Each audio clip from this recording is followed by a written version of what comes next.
नमस्ते। आज हम एक ऐसे एआई मॉडल के बारे में बात करने जा रहे हैं जो आने वाले समय में सॉफ्टवेयर इंजीनियरिंग की पूरी तस्वीर बदल सकता है। जी हाँ, हम बात कर रहे हैं GLM-5। ये एआई की दुनिया में ना एक बहुत बड़ी जबरदस्त छलांग है। अब देखिए, आगे जो स्लाइड्स आएंगी वो इंग्लिश में हैं, पर टेंशन मत लीजिए, मैं सब कुछ आराम से हिंदी में समझाऊंगा ताकि हर एक बात आपको बिल्कुल क्लियर हो। तो चलिए शुरू करते हैं। ये जो लाइन आप देख रहे हैं ना, ये सीधे GLM-5 के रिसर्च पेपर से ली गई हैं और सच कहूं तो पूरी कहानी का निचोड़ इसी एक लाइन में है।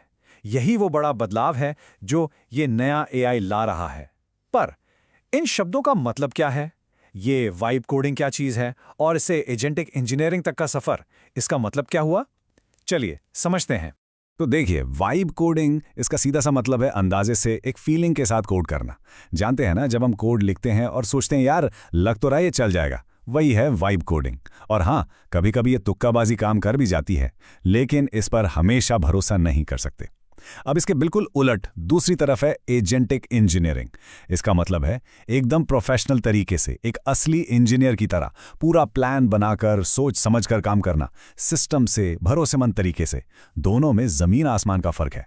और देखिए, सच तो ये है कि अभी तक हमने जितने भी पावरफुल एआई मॉडल्स देखे हैं ना, वो कहीं ना कहीं इसी वाइब कोडिंग के दायरे में काम करते हैं। मतलब वो आपको जवाब तो दे देंगे, कोड भी लिख देंगे, पर उनके काम करने के तरीके में वो इंजीनियरिंग वाला सिस्टम, वो प्लानिंग, वो मिसिंग है। और इसी वजह से उनकी भी एक सीमा है, एक लिमिट है। तो इस वाइब कोडिंग की लिमिट्स को तोड़ने के लिए पिक्चर में आता है GLM-5। इस मॉडल को बनाया ही इसीलिए गया है ताकि एआई इस अंदाजे वाली कोडिंग से आगे बढ़े और सचमुच एक इंजीनियर की तरह पूरे सिस्टम और प्लानिंग के साथ बड़ी से बड़ी प्रॉब्लम को सॉल्व कर पाए। ओके, तो अब सबसे बड़ा सवाल, GLM-5 आखिर ये जादू करता कैसे है? ये इतनी बड़ी छलांग लगाता कैसे है? चलिए अब थोड़ा गहराई में चलते हैं और देखते हैं कि इसके इंजन के अंदर ऐसी क्या खास टेक्नोलॉजी है जो इसे इतना ज़्यादा पावरफुल बना रही है। सबसे पहले तो बस इस नंबर को देखिए, 744 बिलियन। इतने इसके पैरामीटर्स हैं। अब ये पैरामीटर्स आप समझ लीजिए कि ये इस मॉडल की ब्रेन पावर या उसकी सोचने की क्षमता को दिखाते हैं। और 744 बिलियन ये कोई छोटा मोटा नंबर नहीं है, ये इसे एआई की दुनिया के सबसे विशाल और पावरफुल मॉडल्स में से एक बनाता है। यही इसकी पूरी ताकत की बुनियाद है। ओके, अब इसकी कुछ खास इनोवेशंस पर नजर डालते हैं। सबसे पहला है DSA आर्किटेक्चर। इसका सीधा सा फायदा यह है कि इसकी वजह से मॉडल ज्यादा तेजी से काम करता है और इसको ट्रेन करने का खर्चा भी कम आता है। जीनियस। दूसरा है असिंक्रोनस रीइंफोर्समेंट लर्निंग। इसे समझने का एक बहुत अच्छा तरीका है। सोचिए, एक स्टूडेंट है जो अगला चैप्टर पढ़ रहा है और उसी टाइम पर टीचर उसका पिछला टेस्ट चेक कर रहा है। मतलब लर्निंग और फीडबैक दोनों एक साथ चल रहे हैं। इससे सीखने की स्पीड रॉकेट जैसी हो जाती है। और हाँ, इसे 28.5 ट्रिलियन टोकन्स पर ट्रेन किया गया है। मतलब इतना डेटा आप इमेजिन भी नहीं कर सकते। GLM-5 की ट्रेनिंग का प्रोसेस भी बड़ा इंटरेस्टिंग है। ये 3 स्टेजेस में होता है। पहले स्टेज प्री ट्रेनिंग में उसको लैंग्वेज और कोडिंग की बेसिक ABCD सिखाई जाती है एक बहुत बड़े डेटा पर। फिर आता है दूसरा स्टेज मिड ट्रेनिंग। यहाँ पर उसकी कॉन्टेक्स्ट विंडो यानी एक बार में चीज़ों को याद रखने की क्षमता को 2 लाख टोकन्स तक बढ़ाया जाता है।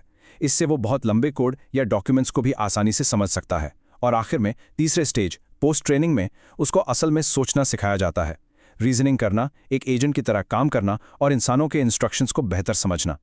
और यही चीज इसको सबसे अलग बनाती है। GLM-5 सिर्फ जवाब नहीं देता, ये असल में सोचता है, और वो भी 3 अलग अलग मोड्स में।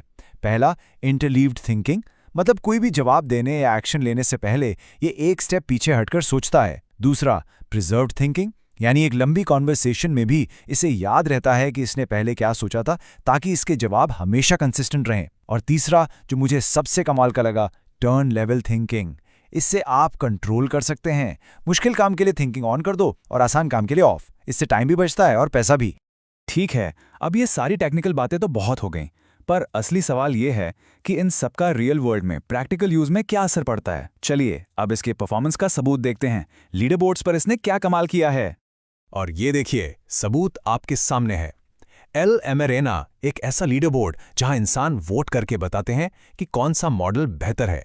वहां पर GLM-5 सभी ओपन सोर्स मॉडल्स में नंबर 1 है और ओवरऑल दुनिया भर के मॉडल्स में 11th रैंक पर। यह कोई मामूली बात नहीं है, ये एक बहुत बहुत बड़ी अचीवमेंट है। और बात सिर्फ टेक्स्ट तक सीमित नहीं है। जब कोडिंग की बात आती है तब भी इसका जलवा जारी है। कोड एरिना में भी ये नंबर 1 ओपन मॉडल है और यहाँ तो इसकी ओवरऑल रैंक और भी बेटर है, 6th। ये उन बड़े बड़े प्रोप्राइटरी मॉडल्स को सीधी टक्कर दे रहा है जिनके नाम हम सब जानते हैं। अब एक और बहुत ही स्पेसिफिक टेस्ट देखते हैं। SWE बेंच को सॉफ्टवेयर इंजीनियरिंग की दुनिया में एक गोल्ड स्टैंडर्ड माना जाता है, और यहाँ जो नतीजे हैं वो हैरान करने वाले हैं। देखिए, GLM-5 का स्कोर है 50.4। ये जेमिनाई और क्लॉड के लेटेस्ट सबसे पावरफुल वर्जन से भी ज़्यादा है। ये इस बात का पक्का सबूत है कि जब एजेंटिक इंजीनियरिंग की बात आती है तो GLM-5 बस बोल नहीं रहा, करके दिखा रहा है। तो इन सब नंबर्स, इन सब लीडर बोर्ड्स का आखिर मतलब क्या है? इन सब से हम क्या समझें? ये AI और सॉफ्टवेयर डेवलपमेंट के आने वाले कल के लिए क्या इशारा दे रहा है? और इसका मतलब बिल्कुल साफ है। हम अब एक ऐसे AI को देख रहे हैं जो सिर्फ एक हेल्पफुल असिस्टेंट नहीं है, जो सिर्फ आपके सवालों के जवाब दे। नहीं, ये उससे कहीं आगे जा रहा है। ये एक ऑटोनॉमस इंजीनियर बनने की राह पर है। एक ऐसा AI इंजीनियर जो शुरू से लेकर आखिर तक पूरा का पूरा सॉफ्टवेयर प्रोजेक्ट खुद हैंडल करने की काबिलियत रखता है। तो हम आज की बात इसी एक बड़े सवाल पर खत्म करना चाहेंगे। जरा सोचिए, अगर इंजीनियरिंग का काम AI कर सकता है तो फिर हम इंसान आगे क्या बनाएंगे? जब हमारे पास एक ऐसा टूल हो जो हमारे बड़े से बड़े आइडियाज को रियलिटी में बदल दे, तो इंसानी सोच और क्रिएटिविटी की अगली सरहद क्या होगी? इसके बारे में सोचना ही कितना एक्साइटिंग है, नहीं? जरूर सोचिए।